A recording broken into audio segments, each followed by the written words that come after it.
Hey guys, welcome back to 31 Days of Halloween.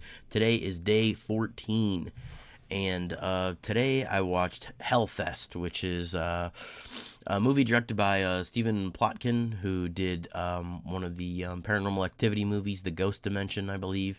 And so this is really only his second feature film. It came out last year, and it was a movie I wanted to see in the theaters, but I missed it. That happens a lot. You know, a movie comes out and I'm like, I'm going to go see that movie, and then I just don't see it.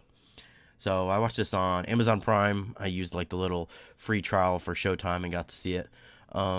It's basically stars a bunch of kind of unknowns. The lead actress was in a season of Channel Zero. She was in the season where there's like that haunted house to go to. It's kind of funny that she's in both of these.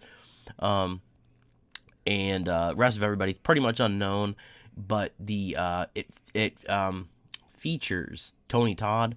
You hear his voice quite a bit, and then you see him for like maybe a 3-minute skit. Basically, the film is about a group of kids who get together, kids, you know, like college age kids, and they go to kind of a I don't not scary farm, hollow weekends at Cedar Point type thing where there's a bunch of haunted houses connected. There's one in LA. The name of the place escapes me at the moment, but there is somebody who's following them, and turns out that the person following them isn't part of the festivities. It's kind of like a maniac, I guess, and he's wearing a mask, and he's kind of just following them throughout the park. And he slowly starts picking people off one by one. I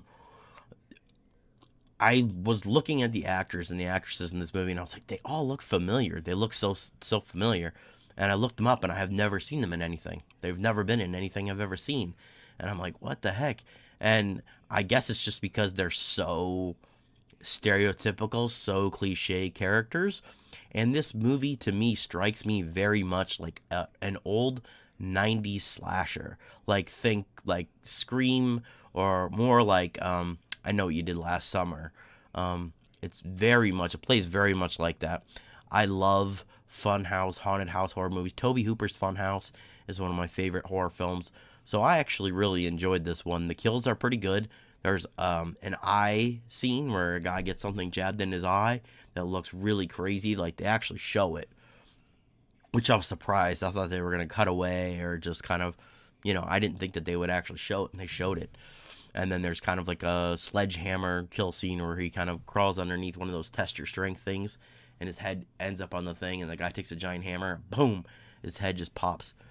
There's a couple cool things like, oh yeah, the girl that's in the Scream TV series is also in this film, and I like her, but she always plays kind of a similar character, always. I like her though. She's pretty cool. So overall, I actually really enjoyed this movie. I thought it was a lot of fun. If you liked kind of the old school 90s slashers, you'll definitely like this one.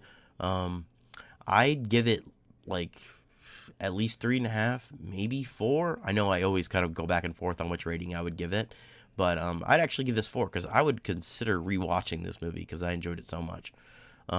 If you didn't like 90s slashers, if you don't like kind of more updated take on slashers, like the more recent ones, not like 80s, you might not like this. I mean, I wouldn't even say that though. I don't know. There's not a whole lot that I can find at fault with this movie. It's just dumb fun. It's just one of those movies that you just pop in and you have fun with it, and that's it. I'm actually surprised this played in theaters, to be honest. Not because it's not good, but just because it's so, I don't know, it's not typical of what is out there now, So I really enjoyed it.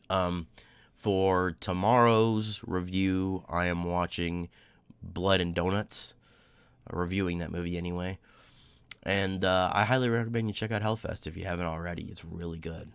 So subscribe if you haven't already. I've got another 20 or so reviews coming out, and I'm going to keep doing reviews even after 31 Days of Halloween are over with. And like the video if you've gotten this far, and I will see you guys tomorrow.